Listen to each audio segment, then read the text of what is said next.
बिस्मिल्लाहिर्रहमानिर्रहीम। अस्सलाम वालेकुम व्यूवर्स, क्या हाल है? उम्मीद है सब ठीक होंगे। अल्लाह ताला सबको अपने घरों में खुश रखे, आबाद रखे, आमीन सुम्मा आमीन। जी तो व्यूवर्स, आज हम बनाएंगे मक्खन से देसी घी।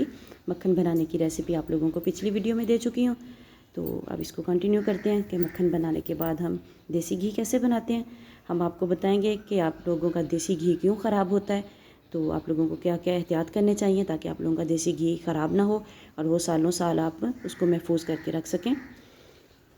तो इसके लिए आपको वीडियो को फुल देखना होगा। मक्खन को हमने पैन में डाल के रख दिया और इसको लो टू मीडियम फ्लेम पे हम लोग इसको पहले बनाएंगे। जब ये सारा मेल्ट हो जाएगा फिर फ्लेम जो है वो बिल्कुल स्लो कर देंगे ताकि घी हमारा जो है वो जले नहीं। बहुत एहतियात करनी पड़ती है। अगर ये ज़्यादा सारी झाग ऊपर आ जाए तो बाज़ औक़ात ये होता है कि झाग ऊपर होती है, हमें पता नहीं चलता कि नीचे घी जो है वो ख़राब हो जाता है। तो ये देखिए माशाल्लाह से तकरीबन 10 से 15 मिनट लगे और घी हमारा तैयार हो गया। ये देखें, ये जितनी देर में ये थोड़ा थोड़ी झाग रहेगी ऊपर, ये भी ब्राउन हो जाएगी। तो और ये नीचे ये देखें, ये जो चीज़ें नीचे नज़र आ रही हैं थोड़ी सी, तो ये जब ब्राउन हो जाएगा सारा मटेरियल तो ये देखें अब घी हमारा तैयार हो गया है। अब घी को जब आप लोगों ने स्टेन करना है तो आप लोगों ने ख्याल करना है कि ये आपने इसको सिर्फ कपड़े से ही स्टेन करना है। आपने उसको स्टेनर जो दूसरा होता है जाली वगैरह वाला उसके साथ नहीं करना जो चाय वाला होता है।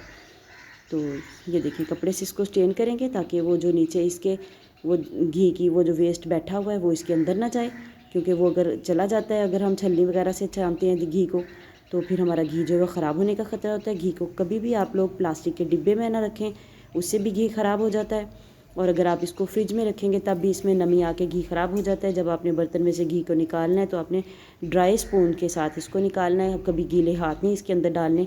इन कामों से आपका जो घी है वो ख़राब हो सकता है। ये देखिए मैंने इसको कपड़े से स्टेन कर लिया और ये जो वेस्ट निकला इसको मैं ज़ाया नहीं करूँगी। इसको जब मैं आटा गूँधूँगी उसके अंदर मैं इसको शामिल कर लूँगी तो ये आटे में चला जाएगा। ये भी एक हेल्दी चीज़ होती है। वीडियो अच्छी लगे तो लाइक एंड शेयर ज़रूर कीजिएगा।